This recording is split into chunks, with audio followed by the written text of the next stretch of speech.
அல்லாஹுடைய மகத்தான அருளால் வாரந்தோறும் செவ்வாய்க்கிழமை நாம் ஹதீஸ் வகுப்பை நடத்தி வருகிறோம். இன்ஷா அல்லாஹ் இந்த வாரம் முதல் தொடர்ச்சியாக இமாம் நவவி அவர்களின் ரியாது சாலிஹீன் நல்லோர்களின் தோட்டத்திலே என்ற தலைப்பில் பதிவு செய்யப்பட்ட தொகுக்கப்பட்ட முக்கியமான புத்தகம். ஒரு முஸ்லிம் வாழ்க்கையில் தெரிந்து கொள்ள வேண்டிய 80% செய்திகளை சுருக்கமாக வட்டுருக்கமாக ரொம்ப சுருக்கமான விளக்கத்தோடு, தேவைப்படுற இடத்துல மட்டும் விளக்கத்தோடு இந்த கிதாபை அவர் தோற்றுக்கிறார். நேரடியான ஆதாரங்கள் மட்டும்தான் அந்த கிதாபுடைய முக்கியமான சிறப்பம்சம். ஒவ்வொரு தலைப்பின் கீழும் குர்ஆன், சுன்னா, குர்ஆன், நபிமொழி, ஆதாரப்பூர்வமான செய்திகள் என்று தோற்றுக்கிறாரு. அவர் தொகுத்ததில் அவர் எதை ஆதாரப்பூர்வமானது என்று நினைக்கிறாரோ அதை தோற்றுக்கிறாரு. நிறைய பலகீனமான செய்திகளும் இந்த கிதாபில் இருக்குது. நாம் எடிட் பண்ணிடுவோம் இன்ஷா அல்லாஹ். நாம் எது சஹீஹ் அதை மட்டும் படிக்க போகிறோம். பலகீனமான செய்தியை தெரிஞ்சுக்கொள்வதற்கு வேணால் சொல்லுவோம். நாம் என்ன செய்யணும்னா எடிட் பண்ணிடுவோம். ஒவ்வொரு தலைப்பிலையும் இருக்கக்கூடிய அறிவிப்பாளர் பலகீனமான செய்தியையும் விளக்கமே சொல்ல முடியாத குர்ஆனுக்கு முரண்படக்கூடிய செய்திகள் இருக்கும்ல, அவைகளை நம்ம எடிட் பண்ணிடுவோம். விளக்கம் சொல்லத்தக்க குர்ஆனுக்கு முரண்பாடாக கருதப்படுகின்ற அதே நேரத்தில் விளக்கம் சொல்ல முடியுமானால் அது குர்ஆனுக்கு முரண்படாது என்பதை சேர்த்துன்னு சொல்ல போகிறோம். சரியா? அதனால் ஒன்றும் யாரும் பயப்பட தேவையில்லை. அறிவிப்பாளர் தொடரில் வரக்கூடிய பலகீனமான செய்திகளை கண்டிப்பாக இதில் நம்ம குறித்து தான் இருக்கிறோம்.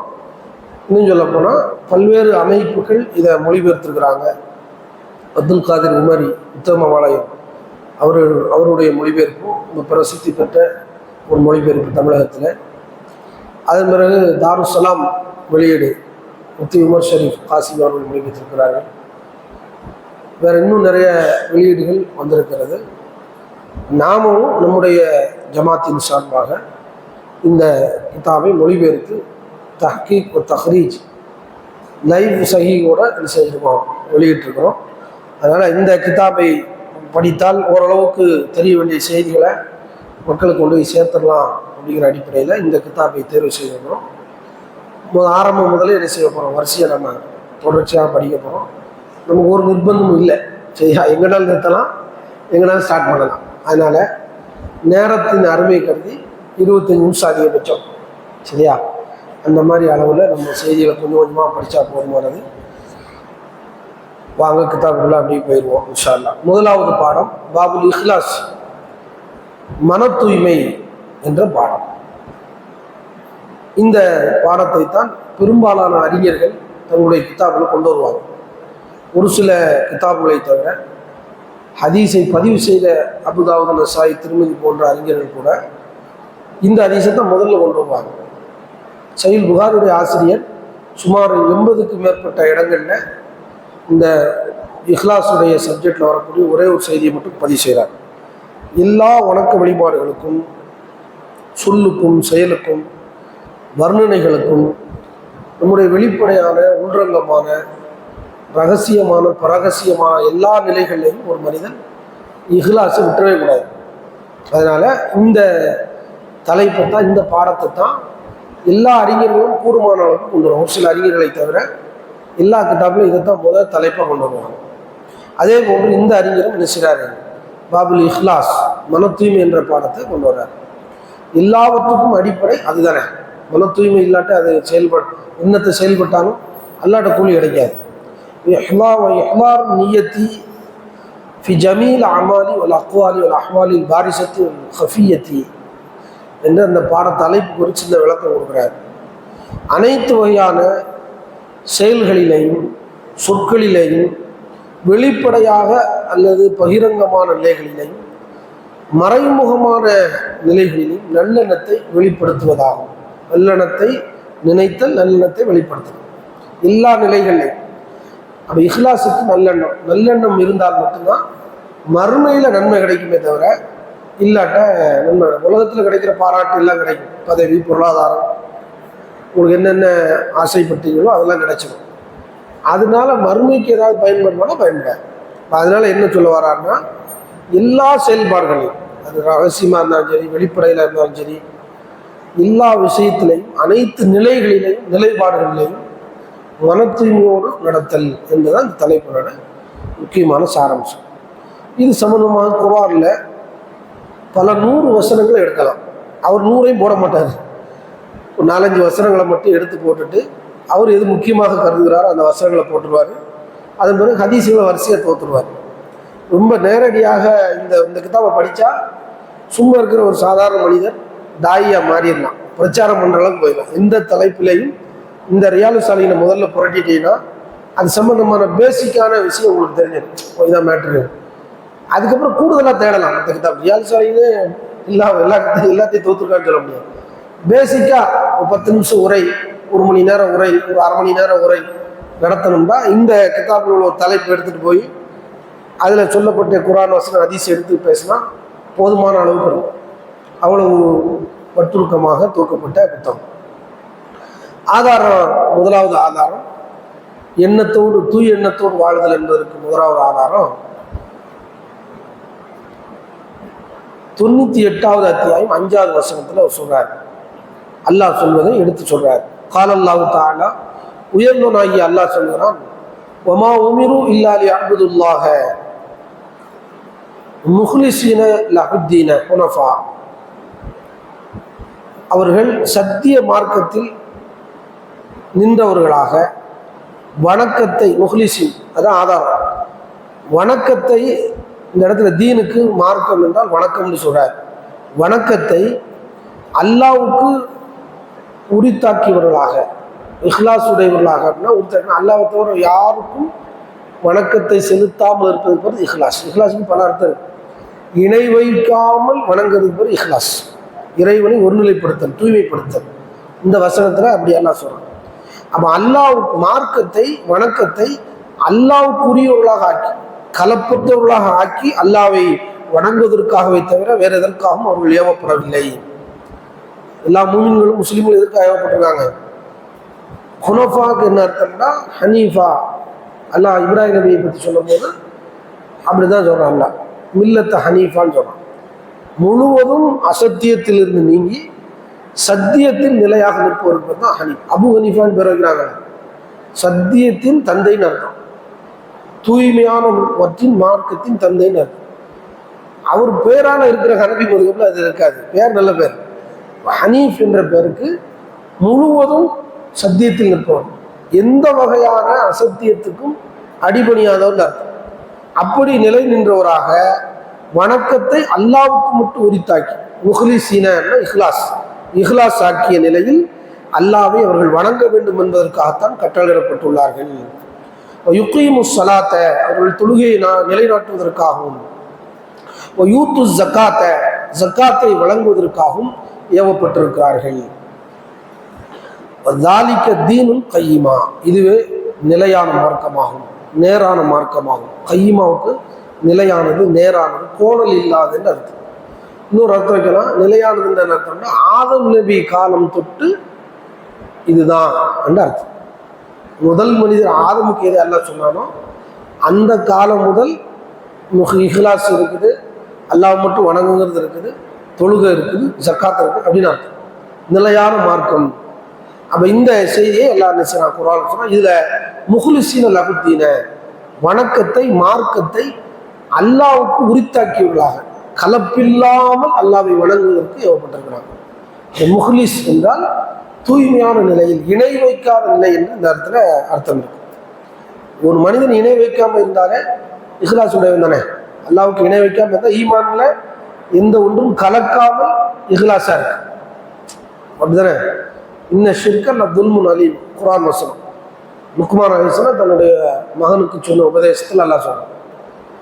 சஹாபாக்கள் ரசூலுல்லாஹ்ட்ட கேட்குறாங்க, ரொம்ப சங்கடமாக இருக்கு, உங்களுடைய ஈமானை நீங்கள் அநீதத்தோடு கலக்காதீர்கள் என்று வசனம் வருது. அப்போ சஹாபாக்களுக்கு சங்கடமாக இருக்கு, அது எப்படி கலக்காமல் எப்படி ஈமான் கொள்ள முடியும்? எங்களில் பாவம் செய்யாத நபர் யார் ரசூலுல்லாஹ் வந்து கேட்குறாங்க. பாவம் செய்யாத ஒரு மனுஷன் உலகத்தில் இருக்க முடியுமா பூமியில்? அப்போ இதை பற்றி இந்த வசனம் பாவம் செஞ்சுட்டா அநியாயத்தோடு கலந்துருவாங்களே, அப்படின்னா நாங்கள் எப்படி சொர்க்கம் போகிறது? அநியாயத்தோடு ஈமான கலந்தால் சொர்க்கம் போக முடியாதுன்னா யாருமே சொர்க்கம் போக முடியாத என்று ரசூலுல்லாஹ் வந்து கேட்குறாங்க. நம்ம சஹாபாக்களுக்கு சிரமமாக இருக்குது இந்த வசனம். உமர் ரலியல்லாஹு அன்ஹு நாமே ரசூலுல்லாஹ் விளக்கம் கேட்டு வரேன் என்று சொல்லி உமர் ரலியல்லாஹு அன்ஹு ரசூலுல்லாஹ் போகிறாங்க. யார் ரசூலுல்லாஹ், எங்களில் பாவம் செய்யாத ஒரு மனிதரை காட்ட முடியாத, அல்லாஹ் சொல்றான் ஈமானோடு அநியாயத்தை கலக்காமல் யார் நம்பிக்கை கொள்கிறாரோ அவர் தான் வெற்றியாளர்னு சொல்றாங்க. எங்களில் பாவம் செய்யாத பிறவி யாரு? யாருமே சொல்ல போக முடியாது இந்த வசனத்தை வச்சு பார்த்தோம்னா. அப்போ ரசூலுல்லாஹ் சொல்றாங்க, அது இல்லை, அநியாயம்னா என்ன அர்த்தம்னா இன்ன ஷிர்கல துல்முன் அதீம். லுக்மான் அலைஹிஸ்ஸலாம் தன் மகனுக்கு சொன்ன அந்த செய்தியை சொல்லி காட்டுறாங்க. அப்போனா ஷிர்கோடு கலக்காமல் இருக்க, ஈமானை இணை வைப்போடு கலக்காமல், அல்லாஹ் ஈமானோடு குஃப்ரை சேர்க்கக்கூடாது, ஈமானோடு ஷிர்கை சேர்த்துடக்கூடாது. ஈமானும் குஃப்ரும் ஷிர்க்கும் ஒரே உள்ளத்தில் இருக்காதுன்னு அர்த்தம். இதான் இஹ்லாஸ். முதல்ல இஹ்லாஸுக்கு என்ன அர்த்தம்? முதல்ல தௌஹீத் இருக்கணும், மற்ற இஹ்லாஸ் ரெண்டாவது. அழகான தலைப்பு கொண்டு வர்றார் பாடத்தில். முஹ்லிஸீன் லஹுத்தீனுடைய வசனத்துக்கு விளக்கம் என்னன்னா, உள்ளத்தாலையும் உதட்டாலையும் சொல்லாலும் செயலாலும் அல்லாவுக்கு எந்த வகையிலும் இணை வச்சிடக்கூடாது, முழுமையாக சரணடைதல், அதுதான் முஹ்லிஸ். அப்போ இந்த செய்தியை அவர் வசனத்தை கொண்டு வரார். இணை வைக்காமல் அல்லாவை நம்பருக்கு பேர் தான் இஹ்லாஸ் என்கிற கருத்துப்பட வசனத்தை கொண்டு வரார். ரசூலுல்லாஹ்வும் உமருக்கு அந்த விளக்கத்தை சொல்கிறாங்க. அப்போ தான் சஹாபாக்களுக்கு புரியுது, மனிதர்கள் பாவம் தௌஹீதில் இருந்தாலும் பாவம் செய்யக்கூடியவர்களாக தான் இருப்பாங்க, ஆனால் ஷிர்கோடு கலந்துடக்கூடாது. அது நம்முடைய பகுத்தறிவோடு சம்மந்தப்பட்டிருக்கு, அல்லாஹ் கொடுத்த நேர்வழியோடு சம்மந்தப்பட்டிருக்கு. நமக்கு தெரியாமல் ஷிர்காவை, தெரியாமல் ஷிர்கா இருந்தால் கூட அல்லாஹ் மன்னிப்பான். வல்காபான்னு சஹாபாக்கள் சொன்னாங்கல்ல, அவங்களுக்கு அந்த எண்ணமே இல்லாமல் என்ன செஞ்சாங்க, வார்த்தைகளை பழக்கத்தில் சொல்லிட்டாங்க. காபாவின் சத்தியமாக ஒரு யூதர் வந்து சொல்கிறாரு, நீங்கள் சத்தியம் பண்ணுறது அல்லாஹ் மேலே சத்தியம் பண்ணுறீங்க, நீங்களும் உங்கள் சகாபாக்களும் சிறுக்கு வைக்கிறீங்களே அப்படின்னு கேட்குறாங்க. என்னப்பா இப்படி சொல்கிறீங்க, என்ன சிறுக்கு வைக்கிறோம்? இல்லை, நீங்கள் சொல்கிறீங்க அல்லாவும் நாடினார், பிறகு நீங்களும் நாடினீர்கள், அல்லாவும் இந்த ரசூலும் நாடினார்கள் அப்படின்னு கருத்தை சொல்கிறாங்க. உங்களை வச்சு சகாபாக்கள் உங்களுடைய தோழர்கள், அல்லாவும் நீங்களும் ஒன்றா நாடுவீங்களா? எப்படி நாட முடியும்? அல்லாஹ் நாடினான் பிறகு முகமது நாடினார்னு சொல்லணும். அல்லாஹ் ரசூலும் ஒன்றா நாடினாங்கன்னா அல்லாஹ் ரசூல் ஒன்று மாதிரி வருத சிரிப்பு தானே கேட்குறாரு. நியாயமான கேள்வி. ரசூலுல்லாஹ் சொல்கிறாங்க, அவர் சொல்லு கரெக்டாக பிடிக்காது, குர்ஆன் வசனத்தை உன்னிப்பாக கவனிக்க சொல்கிறார். அப்போ அல்லாஹ் நாடினான் பிறகு ரசூலுல்லாஹ் நாடினாங்க, நாம நாடினாங்கன்னு சொல்லணும் என்று ரசூலுல்லாஹ் அதை சிறுக்கிலேருந்து அந்த தெளிவை கொடுக்குறாங்க. சொல்கிற ஒரு யூதராக இருந்தாலும் நம்ம தெளிவுபடுத்தணும். திரும்ப வேற என்னன்னு கேட்குறாரு, காபா மீது சத்தியமாக வல் காபா என்று சொல்லக்கூடிய பழக்கம் அந்த மக்கள்கிட்ட இருக்கு. இதுவும் ஷிர்க் தானே.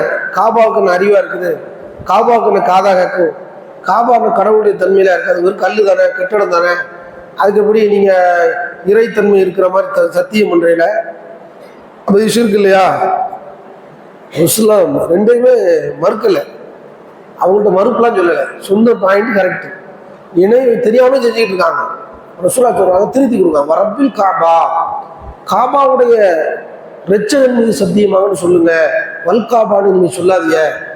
நம்ம சொன்னபடி அளவுகோல் படி இணை வைப்பது கூடாதுன்னா அதை இணை வைப்பு தான். அல்லாஹ் அல்லாத மீது சத்தியம் செய்வது இணை வைப்பாகும் என்ற சொன்ன செய்தி அவர் சுட்டி காட்டினது கரெக்டு தான் அப்படின்னு. அதுக்கப்புறம் ரப்பில் காபா என்று சொல்கிற பழக்கத்தை ரசூலுல்லாஹ் மாற்றி கொடுக்குறாங்க. அப்போ இணை வைத்தல் சொல்லுமே வரக்கூடாது. இது தெரியும் அவங்களுக்கு இந்நெய்யத்தில் இல்லை, ஆனால் பழக்க தோஷத்தில் சொல்கிறாங்க. பழக்க தோஷம் தவறாக இருக்குமானால் மாற்றணும் அப்படிங்கிற ஒன்று இஹ்லாஸுக்கு எதிராக அமைஞ்சிடும். பழக்க தோஷத்தில் நம்ம பழக்க தோஷத்தில் செய்கிறது இஹ்லாஸுக்கு ஒத்து வருமா? இணை வைப்போடு ஒன்றி சாயல் இருக்குதா, இணை வைப்புக்கு நிகராக இருக்குதா, இணை வைப்புல விழுந்துற மாதிரி இருக்குதா, தவறுங்கிறது நல்லது, செய்யாமல் இருக்கிறது நல்லது, கவனமாக இருக்கணும். இதையாவது விளக்கம் கொடுத்துட்டு போய் செய்யக்கூடாது. இணை வைப்பில் இருந்து சோம்பிகளாக போய் அதை அப்படி இது இப்படின்னு சொல்லி நம்ம நினைச்சுக்கூடாது. கூடுதலான விளக்கத்தை சொல்லி மார்க்கம் நமக்கு தெளிவாக ஆதாரங்கள் இருந்தால் ஓகே. இணை வைப்பில் போய் என்ன செய்யக்கூடாது, நம்ம செஞ்சு பார்க்கலாம சொல்லி பார்க்கலான்னு ஈமான் ஆபத்தானது, இஹ்லாஸுக்கு எதிரான. இதை முதலாவது செய்தியை அவர் என்ன செய்கிறாரு, முதல்ல அடிப்படையில் பதிவு செஞ்சுறாரு. இதுக்கப்புறம் தான் மற்ற மன தூய்மைகள்லாம் செயல்கள் எல்லாமே தௌஹீதுக்கு அப்புறம் தான். முதலில் இணை வைக்காமல் இருப்பது தான் இஹ்லாஸுடைய முதல் ஆதாரம்.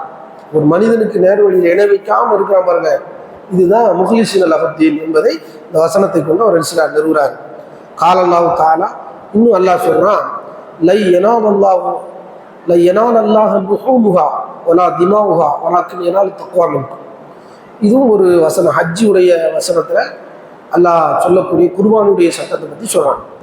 22வது அத்தியாயம் 37வது வசனம். அவைகளின் மாமிசங்களும் பலிப்புறான், ஆடு மாடு ஒட்டகத்தினுடைய மாமிசங்கள் அல்லாவை அடையாது, சென்றடையாது. வலா திமாவுகா, அவைகளின் இரத்தங்களும் அல்லாவை அடையாது. வலாக்கின் எனாலு தக்குவா மின்கும், என்றாலும் உங்களுடைய இறையச்சம்தான் அவனை அடையும். நீங்க எதற்காக குர்பானி கொடுக்குறீங்கிற நோக்கம் தான் அல்லாஹ் போய் சேர்ந்தே தவிர, நீங்க வச்சுக்கிற மெட்டீரியல் சின்னதா பெருசா, கொம்பு பெருசா இருக்கா சின்னதா இருக்கா, கொம்பு பெருசா இருக்குன்னு நினைக்க தப்பு கிடையாது. எதற்காக நினைக்கிறீங்க?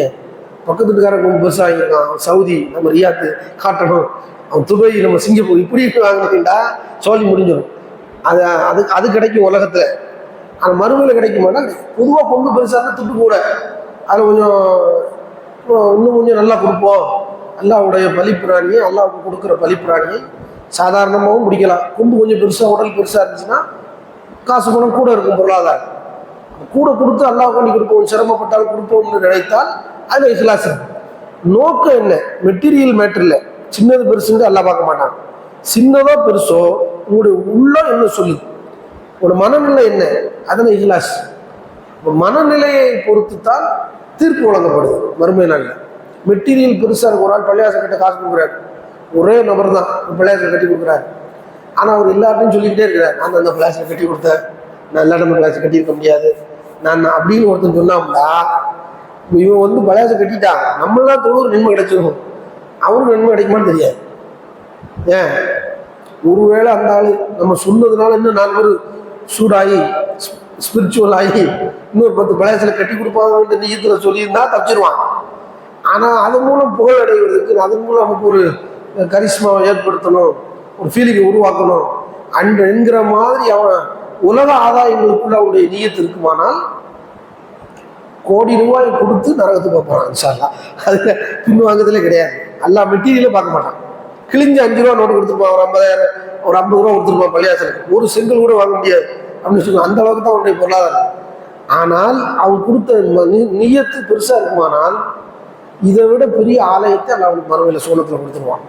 இறைவன் மெட்டீரியலை பார்க்க மாட்டான். இன்னைக்கு இந்த மாதிரி இருக்குது, முகத்தோற்றம், அழகு, அந்தஸ்து, பெரும் குலத்துக்காரங்க, செல்வம் பெருசா இருக்குது, நிறைய கல்விமானா இருக்கான், பெரிய புகழுக்கு, இதையெல்லாம் அல்ல பார்க்கவே மாட்டான்.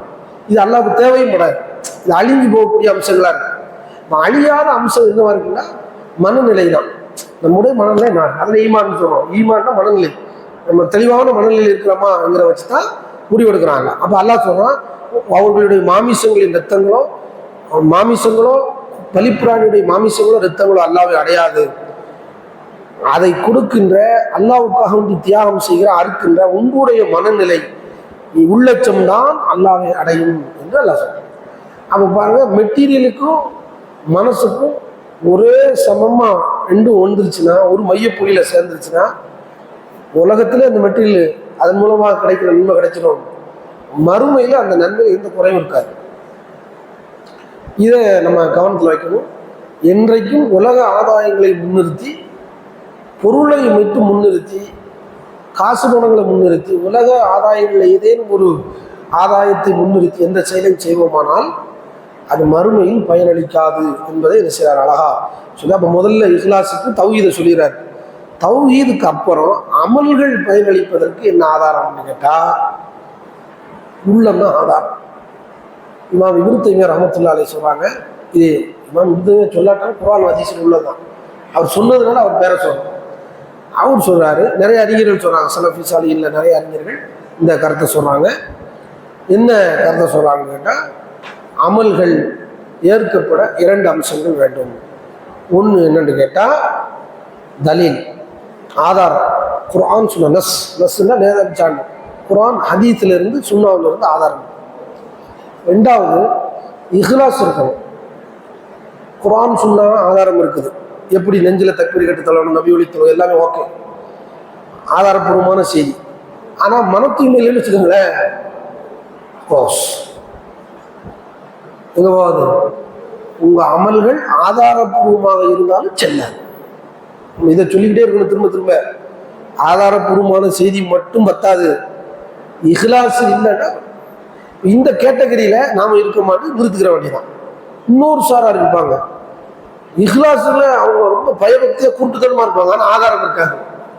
ஆதாரம் இல்லாத தொழுகை, ஆதாரம் இல்லாத நோம்பு, ஆதாரம் இல்லாத சக்காத்து, ஆதாரம் ஹஜ்ஜி, ஆதாரம் இல்லாத உம்ரா, ஆதாரம் இல்லாமல் நிச்சயதார்த்தம், ஆதாரம் இல்லாமல் மறுவீடு, ஆதாரம் இல்லாமல் கல்யாணம், ஆதாரம் எல்லாமே ஆதாரமே இல்லாமல் செஞ்சுக்கிட்டுமா ஷாப்பிங் அப்படின்ற பேர். இது செல்லாது. நல்லா புரிஞ்சு, ரெண்டு ஒரே மாதிரி இருக்கும். ஆதாரமும் சரியா இருந்து ஆதாரத்தின் அடிப்படையில் அந்த செயல் உருவாகிற செயல் நிகழ்வுகள் மன தூய்மையோடு இருக்குமானால் ஓகே. சின்னதாக இருந்தாலும் பெருசாக இருந்தாலும் நல்லா இருக்கும். அவங்களுடைய தியாகத்துக்கு தகுந்த மாதிரி கூலி வழங்கப்படும். அப்போ இது அழகாக முதல்ல ஈமான சொல்றாரு. ஈமான் வேல்யூடா இருக்கிற எப்போ வேல்யூ ஆகும், எப்போ மரியாதை ஆகும்னா நல்ல அறங்கள். அது ஈமானை வலுப்படுத்தும்ல. அந்த நல்ல அறங்களுக்கு என்ன அடிப்படைன்னா அதுவும் இஹ்லாஸ் தான். அழகா ரெண்டு ஆதாரமே நச்சுன்னு ஆதாரமா வச்சுட்டாங்க, மறுக்க முடியாத ஆதாரமா வச்சிருக்காரு, நறுக்குன்னு வச்சிருக்காரு. நிறைய குர்ஆன்ல ஆதாரம் இருக்கு. இவர் மொத்தம் 3 ஆதாரத்தை சொல்றாரு குர்ஆன்ல. கால அல்லாஹு தஆலா குல் இன் துஃபு மா ஃபீ சுதூரிக்கும் அவ் துப்துஹு யஅலமுஹு அல்லாஹ். உங்களுடைய உள்ளங்களில் நீங்கள் மறைப்பவற்றையும் அல்லது வெளிப்படுத்துவற்றையும் எதுவாக இருந்தாலும் அல்லாஹ் அதை அறிகின்றான் என்று 3வது அத்தியாயம் 29வது வசனத்தில் அல்லாஹ் சொல்றான். நம்ம உள்ளங்கள் எதை வெளிப்படுத்தி மறைக்கிறது யாருக்கு தான் தெரியும்? அல்லாஹ்வுக்கு மட்டும்தான் தெரியும். இதை என்ன வச்சுட்டாருன்னா இறையச்சத்துக்கான அடிப்படையாக வச்சிருந்தார். எல்லா செயல்களுக்கும் இதான் அடிப்படை க்ளோஸ் பண்ணிட்டார் சாப்டர். 3 வசனத்தில் இருந்துச்சாரு மொத்த தலைப்புண்டை சாரான்னு சொல்லிட்டார். முதல்ல இஹ்லாஸுக்கு தௌஹீதுன்றார், அதுக்கப்புறம் நல்ல அறங்கள் சொல்றாரு, அதுக்கப்புறம் சொல்றாரு இந்த 2 மாற்றி மாற்றி செய்ய போறியா. இது மாதிரி எத்தனையை செஞ்சாலும் உள்ளத்தை கேட்டு செய்யுங்க. உள்ளன்னா ஜட்ஜ்மெண்ட், உங்கள் ஜட்ஜ்மெண்ட் உங்கள் கையில் தான் இருக்கு. உங்கள் மனசு தான் ஜட்ஜ்மெண்ட். அதானே, மனசு தான் ஜட்ஜ்மெண்ட். மனசு எதன் அடிப்படையில் இயங்கணும்னா குர்ஆன் சுன்னா அடிப்படையில் இயங்கும். மனோ இச்சைப்படி இயங்குற மனசு இல்லை, குர்ஆன் சுன்னா அடிப்படையில் இயங்குற மனசு, மன தூய்மை இஹ்லாஸ் இருந்தால் வெற்றி. அப்பா எல்லாத்துக்கும் முத்தாய்ப்பு அந்த வசனத்தை கொண்டு வந்துட்டாரு. நபியை நீங்கள் சொல்லுங்கள், உங்களுடைய உள்ளங்கள் மறைப்பவற்றையும் வெளிப்படுத்துவற்றையும் அல்லாஹ்வுக்கு தெரியும். உலகத்துல தான் தெரியாமல் இருக்கலாம் மனுஷனுக்கு, வெளிப்படுத்தினா மனுஷனுக்கு தெரியும், மறைச்சு வச்சா மனுஷனுக்கு தெரியாது. ஆனால் யாருக்கு தெரியாது? அல்லாஹ்வுக்கு தெரியாதுன்னு சொல்ல முடியாது. அல்லாஹ்வுக்கு வெளிப்படுத்தினாலும் சரி வெளிப்படுத்தாதாலும் சரி, திங்கிங் தாட்ஸ் எல்லாமே நிறைய விளக்கம் கொடுப்பாங்க. திங்கிங்னா என்ன, தாட்ஸ்னா என்ன, எல்லாமே அல்லாஹ்வுக்கு தெரிந்தவைகள் தான். அல்லாஹ்வுக்கு தெரியாமல் சரியா. திங்கிங் என்பது அலைகளாக ஓடிக்கொண்டே இருக்கும் மனித எண்ணங்கள்ல, நம்முடைய நியூரான்ல அப்படி என்ன அலைகளாக பதிவு செய்து கொண்டே இருக்கும். தன்னால் தோணும், எதுனாலும் தோணும். ஒன்றை பார்த்த ஒன்று தோணும், கேட்ட ஒன்று தோணும், சிந்திக்கும் போது தோணும். தாட்ஸுங்கிறது அதில் பிடிக்கக்கூடிய சில அம்சங்களை நம்ம பிடிப்போம். சிந்தனை ஓடிக்கிட்டே இருக்கும். அலைகளில் நமக்கு எது தேவையோ அதை எடுப்போம், அதான் தாட்ஸ். அது திரும்ப திரும்ப வருகிறது என்றால் உடைய ஏமா மாறும். திரும்ப திரும்ப ஒரே தாட்ஸ், திரும்ப திரும்ப நல்ல தாட்ஸ் திரும்ப திரும்ப உங்களுடைய நியூரானில் அலைகளில் பாஞ்சு கொண்டே இருக்கு அப்படின்னா நீ எதே ஒரு இலக்கை நோக்கி நகர போறிய என்று அதுக்கு அடுத்த சப்ஜெக்டுள்ள வந்துடும். சரியா? இப்போ திங்கிங்காக இருக்கட்டும், தாட்ஸாக இருக்கட்டும், இது யாருக்கு தெரியாமல் இருக்காது? வெளியே சொன்னதை இன்னொரு ஆள் தெரியும். நமக்கு அலைகளில் ஓடக்கூடியதும் இறைவனுடைய விதிப்படி தான் ஓடும். மாற்றி ஓடுமா? ஓடாது. இல்லா யாலமுகும். அப்போ யாலமுல்லாஹ், அல்லாஹ் அதை அறியாமல் எந்த மறைப்பும் வெளிப்படையும் அல்லாட்டாங்க. அல்லாட்ட எல்லாமே நல்லா தெரிஞ்சதான். இப்போ இறைவன்கிட்ட மட்டும் ஏமாற்றவே முடியாது என்பதை இந்த வசனம் என்ன செய்யுது? இது இறையச்சத்துக்கான ஆதாரமாக இருக்குது. இஹ்லாஸும் இறையச்சத்துக்கான ஆதாரம். இஹ்லாஸுடைய இன்னொரு வழியாக தான் இறையச்சம். சரியா? ஆமாம், அதை உங்களை புரிஞ்சுக்கணும்.